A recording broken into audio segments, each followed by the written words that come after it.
धर्मेंद्र यादव जी, काशी क्या कह रहा है, क्या क्या यहाँ की जो जनता है वो क्या कह रही है? क्योंकि प्रधानमंत्री नरेंद्र मोदी जब काशी में होते हैं तो उसके अपने आप में एक अलग मायने होते हैं। हिमानी जी, आपने बड़ा अच्छे से विश्लेषण किया अपने इंट्रोडक्शन में, और उसमें ये भी विश्लेषण हुआ कि प्रस्तावक कौन है, किस जाति का है।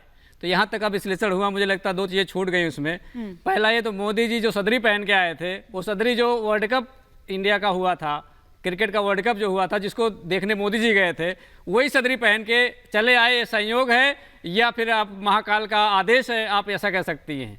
मैं ये कहना चाहता हूं कि जो काशी, सुन लीजिए, बिल्कुल देख लीजिए, दिख रहा है आपके स्क्रीन पे, दिख रहा है, आप आ ही गया, बाई चांस आ ही गया, देख लीजिए। ठीक है। तो ये संयोग है या भगवान का कृपा है, कह लीजिए, कि मोदी जी को जाना है, इसमें कोई दो राय नहीं है। मैं ये कहना चाहता हूँ कि काशी के बारे में जो लोग कहते हैं, काशी के कोतवाल और हमारे जो महाकाल हैं, महाकाल भैरव जी, जिसका आशीर्वाद मोदी जी भी लेने गए थे, महाकाल भैरव जी के काशी को कलंकित करने वाले भारतीय जनता पार्टी के जो नेता हैं, उनका जिक्र नहीं हो रहा है।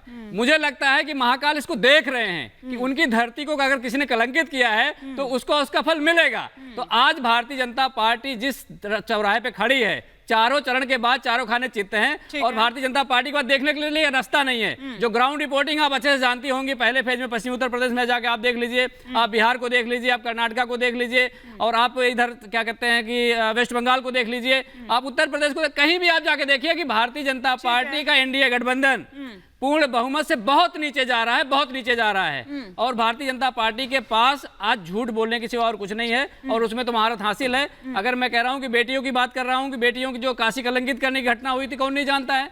उस पर अगर बात करेंगे तो भारतीय जनता पार्टी के पास कोई जवाब नहीं है। किसानों की बात करें कोई जवाब नहीं है, युवाओं की बात करें कोई जवाब नहीं है। भारतीय जनता पार्टी जवाब ले लेती हूँ सिद्धार्थ यादव जी। हालांकि प्रोफेसर धर्मेंद्र यादव तो काफी कुछ कह गए हैं, लेकिन काशी की जनता, काशी का माहौल क्या कह रहा है, वो तो सदरी पर भी कमेंट कर गए। अब वो जान रहे हैं आपकी क्या कहना चाह रहे थे, आप उसका जवाब देना चाहें तो दे सकते हैं। हिमानी जी, कितनी आश्चर्य की बात है, कई बार आश्चर्य होता है। समाजवादी पार्टी बाबा महाकाल की बात कर रही है, वो समाजवादी पार्टी काशी की पावन धरा की बात कर रही है। अयोध्या में कार सेवकों पर गोली चलाने वाले इनकी पार्टी को भी आज बाबा महाकाल की नगरी याद आई, जिन्होंने जो फतवा पढ़ने में ज्यादा इंटरेस्टेड हुआ करते थे और राम मंदिर जाने में इंटरेस्टेड नहीं है, उनको महाकाल की धरती याद आ रही है। और ये किस लिए आ रही है हिमानी जी, ये बात समझने की है। ये सदरी पे कमेंट कर रहे थे, मैं इनको तो कमेंट नहीं करूंगा कुछ, क्योंकि इनको तो जिस भी चीज में भारत कहीं भी ख्याति प्राप्त कर सकता हो उससे नफरत है। टीम इंडिया वर्ल्ड कप जीत सकती है, उससे नफरत है। इंडियन आर्मी सर्जिकल स्ट्राइक कर सकती है, उससे नफरत है। Bharat second largest mobile manufacturer बन गया, उससे इनको नफरत है। भारत का युवा सबसे ज्यादा स्टार्टअप्स बना पा रहा है, उससे इनको नफरत है, क्योंकि इनको भारत की प्रगति से नफरत है। पर इनको मैं एक बात बता दूं, जो 400 पार का नारा हमने दिया है, जिसके खिलाफ आप खड़े होकर के बोल रहे हैं कि चारों ओर हम जाके देख रहे हैं, कुछ नहीं दिख पा रहा, आंखें खोल करके निकलिए धर्मेंद्र जी, आंखें खोल करके निकलिए।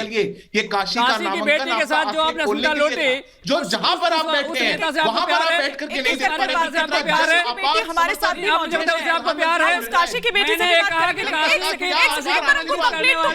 भारतीय जनता पार्टी के नेता, कपड़े की बात जो मैंने कही, आपने देखा मोदी जी 2 कपड़े बदल चुके हैं, रोड शो में दूसरा कपड़ा, नॉमिनेशन में दूसरा कपड़ा। प्रोफेसर साहब, जिस देश में 154 बाहर है, स्टूडियो से बाहर के प्रधानमंत्री 2 घंटे में 2 कपड़े बदल के चले जाएं, प्रोफेसर धर्मेंद्र क्यों नहीं होनी चाहिए? प्रोफेसर धर्मेंद्र यादव वो स्टूडियो से बाहर है, एक बार उनको कंप्लीट करने दीजिए, कंप्लीट कर लीजिए सिद्धार्थ जी। एक काशी की बेटी हमारे साथ भी हैं, प्रीति पांडे जी, उनका भी मैं रुक करूंगी, लेकिन पहले सिद्धार्थ जी आप कंप्लीट कर लीजिए। क्या आपको आवाज आ रही है मेरी?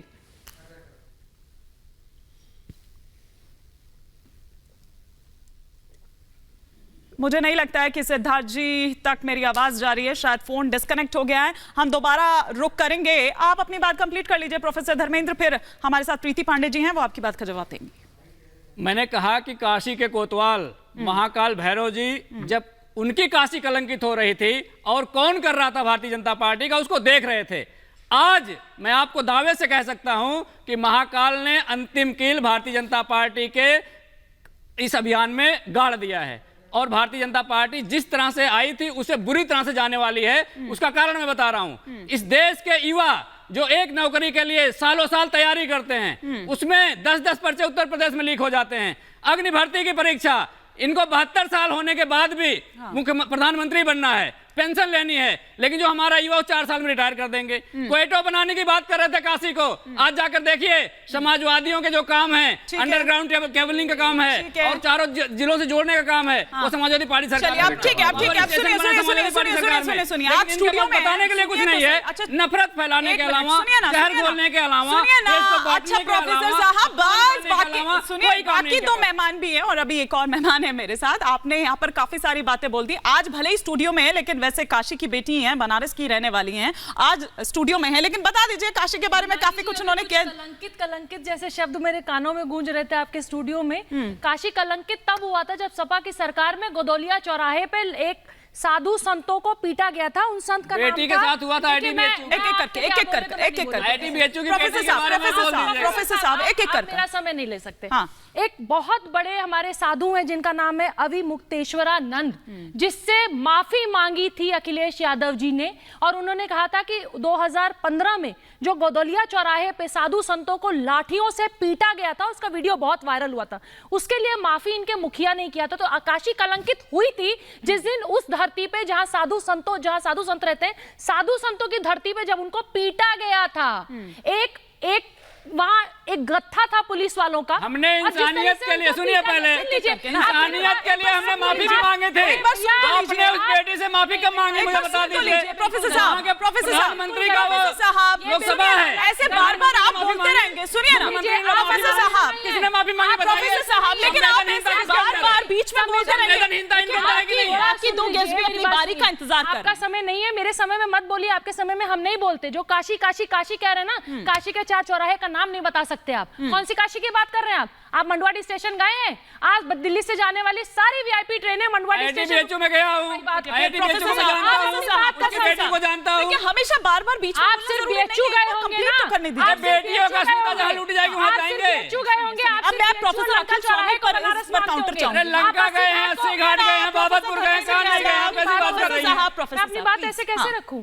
इस तरह से तो डिबेट हो ही नहीं सकती। जो काशी जानता नहीं, जिसको चौराहों का नाम नहीं पता, जो वहां अहंकार आप लोगों को लेने देगा। देखिए इस तरह से नहीं चल पाएगा ना, इस तरह से नहीं चल पाएगा। मैं पैदा हुई हूँ, जन्म लिया है मैंने बनारस में, गली गली जानती हूँ, चप्पा चप्पा जानती हूँ, उन चौराहों को भी जानती हूँ जिनका सौंदर्यीकरण आज हुआ है। उस रथ यात्रा चौराहे पे जहां हमारे स्कूल कॉलेज की बसें नहीं खड़ी हो सकती थी, आज वहां पे 100 बसें खड़ी होती हैं। उस चौराहे का नाम है रथ यात्रा चौराहा।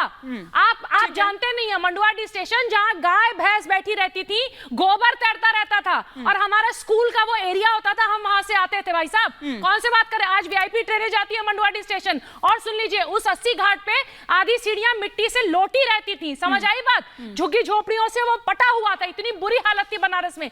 आज बनारस ने और काशी विश्वनाथ उस कॉरिडोर बनने के बाद जो सबसे बड़ा टूरिज्म भारत का था गोवा, उसको भी काशी ने पीछे छोड़ दिया। आज काशी में इतने लोग आ रहे हैं, इतनी नौकरियां, और बार-बार रोजगार भी बनारस में मिल रहा है।